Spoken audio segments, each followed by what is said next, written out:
So, 404. If you're playing Michele properly, in my opinion, first round upgrade should always be rate of fire. Can be headshot. No other upgrade really, in my opinion, on this map really works at first round. Obviously, general buy from there. Take your usual upgrades. 3 meter or 3 turret is better in my opinion on this map. It's not as good as say Eula, where you can run that 5 turret cheese. There are still some pretty cool spots, but in this, my opinion, 3 turret is vastly better. Same build otherwise is what I explained in my first vid. So let's talk about the default spots first, right? Now as Michele, you're probably going to be more leaning towards B. I have seen a lot of Michele's play A in comp, but in my opinion, she is slightly better B, and I'll show in a bit why. So let's quickly start off with some defaults. One thing to consider basically, as a Michele, we want to be ready for this. So a lot of attackers are going to want to try and play through here, right? We want to pop a turret here to defend this area, as the split can kind of be dangerous. How do we want to do that? We want to pop a turret kind of out of the way, nice and high, so the attackers can't break it. So I believe from memory it's about, there. And essentially what this does is it makes it so the attackers have to peek to break the turret, which is potentially free damage for you as the defender in this situation, right? Now, if they don't break the turret and they say put their utility down, they use their smokes, whatever, and they try to cross here into the B window area. Essentially what this is letting you do is it's wall hacks. You're getting wall hacks again, it's free shots, potentially a kill on this one cross, right? And again, they're being slowed, they're ticking. It's good time basically as the Michele player. Now, second turret has a few potential possibilities. Now, if you're playing the B spot angle, I'm going to walk through. If you're playing the B anchor in this case, you'll be spotting on pixel gap. I don't know if you guys know about this, but essentially through this gap, you can see the other side. You can see them cross most of the time. They can jump over this gap, but again, just make sure you're listening, and you should be able to tell if this is a B hit. If this is a B hit, you have a couple of options. The most default option would be just to say, okay, let me give, which might just be coming back here. If you come back here, the turret I would honestly tell you to throw is going to be the one that goes under here. The reason is because essentially most attacker pathing on this map will either be through this little vent area up here, and then from here, they're going to want to path across to back holes. Right? That's just general attacker pathing. Or alternatively, they will flood out of main. Some will look to push you here, but the others will look to, again, same thing, go back here in some capacity. So this turret can get you a lot of value because it's going to stall them in the air. And again, if you're playing this map properly, generally there are 3 players that play B at the start and 2 that play A. The third player basically that plays B can also be the A player, basically just a rotator. They play wherever they want, basically. Michele can do that role, but personally, I think Michele's better here at B. From what I've played, there are some use cases of her and A, and when I do hit 3 turrets, I do play them a little differently on the map. But for now, we're just going to go through a generic, in my opinion, a B hold. So if you path like this, you can put turret here, play here, look for more info. They're in. Hopefully your teammate's helping you if you need to. You can pop your interceptors down here to defend the space. You can just play here, looking to fight. Looking to fake a fight there, and potentially really looking to fight here if you have done the turret here correctly. Really looking to fight with this turret and just fight the whole time on this cross, right? Obviously don't die. And you really just have to hope that your teammates are really able to help contest this space and hold space for you and help fight. Now, there's a second option to this hold. Which is a bit different, but it depends how your team is holding it. If you're the third player, for example, and say you have another close range character, they might want to play the pixel gap. In that case, you might want to play backside. So how do we approach this situation where we're the ones playing backside? Well, again, in our pre-round, we're still going to want to pop the turret up here. This is just, basically this will be your default turret. You'll always do this turret in some capacity. If you're using a 5 meter though, you would pop it straight to the roof, because now it's unbreakable.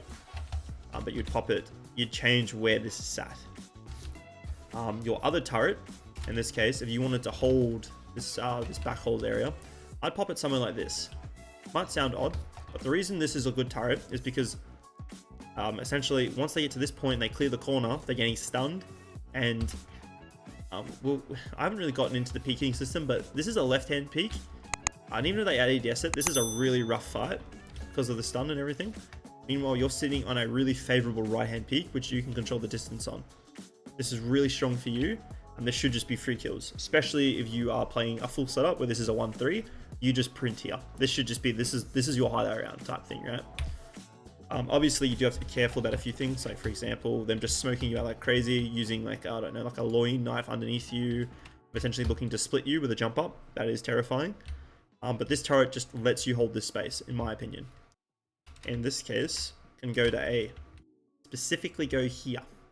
The reason this second turret is good, when you hit your 3 turret yellow, is because it helps your A players hold heaven. This is a massive deal on retake. If the attackers cannot take this space, it's pretty easy to retake as a defender. If they take this space, good luck. This is now needs to be retaken, and again, they're on right hand peaks. You're on basically a massive left hand this entire way. This is really unfavored for the defenders to win, unless you're flooding and using utility properly, right, to bully them out. But again, if this is a proper setup, won't happen. This turret's good because essentially as they hit the ramp, it's going to stun them the whole way up. They cannot break this turret in advance unless they want to waste, say, a min Q or something of that nature to break the turret. Otherwise, this turret is just a guaranteed tag. And again, it's potentially setting up for a kill here, or it's just buying time for people to rotate and get out. Or it's setting up potentially a kill trap, which you as a Michele player could do, and play here off the turret contact and just fight that way. Plenty of options. Right, now let's go over a hard A hold. So, as I kind of alluded to, I like this turret a lot. Also like potentially this turret a lot. But generally what you'll see is you'll see a turret somewhere under here, whether it be on the bottom or up here. Generally you'll see something like, oh, I don't know, like yo. And then you might see another turret either up here in some capacity, potentially down here at the bottom of the steps, like maybe here. And then the third turret again could be anywhere. Usually though, I've seen a lot of people, I don't like this personally, but you see a lot of people also put a turret here. Now you've got all three areas with information, but again, as I've talked to, if you want to be a good Michele, you want to set up kills with your turrets, not just get information. This one's setting up potentially kills. These aren't. These are just kind of stalling them on the hit. This is basically, these turrets are buying time for a rotate. Now, if they path like normal and they want to path this way, they don't really see this until it starts stunning them on this cross. It is pretty useful. The one under vent, essentially as they jump out, they get stunned the whole way. It gives them wall hacks and again potentially sets up for a kill if someone is actually actively holding vent from anywhere here or potentially down here, depending on how you set up, right? So that's basically your A. You can do some cheeky stuff where you do 3 turret stacks and just put all 3 turrets here. That is kind of cool. Can get some pretty unique kills. Righty, so Michele ults. I'll be honest, it's not too much preset stuff on this map. If you are the back B player, anywhere on this balcony is okay, but the optimal one is getting it up here. If you're back here, you can't really, you can double jump through, but I'm not a huge fan, personally, of doing it from back balcony. I'd rather just save it, play for retake, get off. And once they have taken sight, I'd look to use it. Again, anywhere up here, you can look to bounce it. Just to show you kind of what that looks like. Just floats, sees all of backside. It's not the optimal one. That's a pretty good one, and it's in an awkward angle. Alright, so it's decent. I'd say this is like a 6 or a 7. It's not a great ult, but it's decent. The best ult on this map, in my opinion, for B is anywhere on this high ground. To throw it, you can either throw it from window on entrance. You can throw it like so. You can, if it's on a retake situation and they have a ling wall, it's pretty easy to throw it up there too. You can, I don't think those are vital. I mean, you can throw them. I just don't think they're that good. I'll walk through why. Because they don't see. Oh, I could be. My mind could change on that. That's actually, you know what? That's okay. It's in an awkward spot. It sees a lot. No. That passes. That's good. I give that a solid pass. If you get it a little bit deeper, optimal, but that's good. Sees everything it needs to see. So yeah, either up here or up here. Pretty good. I'm actually gonna start throwing that one myself. Holy cow. But yeah, anywhere up here is kind of mid, in my opinion, unless you can do some crazy thing with the ult. But oh, maybe you can. Hold up. Now, cooking too much, Just stick with it. Keep it basic. Keep it simple, stupid. Just up here. Or if you really have time, you can come out here somehow. You can double jump through and get it up there. Don't think you need to do that. You could potentially also jump on the box to do that. But I'll be bluntly honest with you. Just getting it generally anywhere there on a retake is devastating.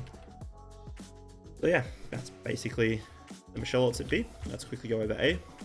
There's not too much in terms of the craziness here for default ults. It's pretty much just a case of either anywhere up here is okay, anywhere up on any of these balconies is okay. The ultimate spot, realistically, for Michele, if she's pathing, is you want to come lower, you want to fight for lower, you want to put your turrets either there or something to walk into a 1-3. And then, honestly, just your ult up here can kind of crush because it sees everything. Sees there, sees there, sees there, sees there, sees main, sees window, sees behind this. Like, you can't hide from it. I mean, you can hide from it barely. It farms. Again, use it more as a tank ult that's going to put damage and create a lot of... It's basically going to lock people and split people, right? You don't have to use it in post. You could use it as they're entering the site, throw that. Especially if you've seen one already cross, or the Ling wall goes up or something, or the Reichi wall goes up and they're trying to cross. This can be a devastating ult, especially if it's on the other side of the Reichi wall. So, yeah, a couple of cool ideas. 5-minute cheese time. Hello to the most disgusting turret you'll see on this map. Can't break it, which is the main point. Yeah, a lot of fun, that one. Alternatively too, you can be popping turrets up anywhere up here, realistically. Catch people, you can pop a turret back here. The same thing, you can pop that there. On this cross, it's going to stun them. They can see it, but it's in a spot not a lot of people check. And if they're actively checking for that, good on them. But realistically, we'll just stun this line a bit, which is useful. You can look to pop the turret instead of up there. You could look to pop the turret, say like here, and hit both sides at once. Or even go higher or lower, depending on what you're after here. What this will essentially do is, as they jump out, they just get stunned the whole way, setting up a kill for window, setting up a kill for balcony, setting up a kill for even potentially lower ramp. Plenty of options. So that's your basics, right? Now, if they're actually clearing this turret and they're actually playing to clear it, like the Ming's coming out, checking for it, and they're actively jumping to the back wall, clearing it, the next best turret you can throw is, I don't know, yield up here. Now, they can't break it unless they come out perfectly for it, but they have to fully swing to clear this now. And again, if you have to swing to here to clear, which would be about here, you're pretty open. So if you need to, that's a good switch up turret. You can combine that if you're the B player with one of those.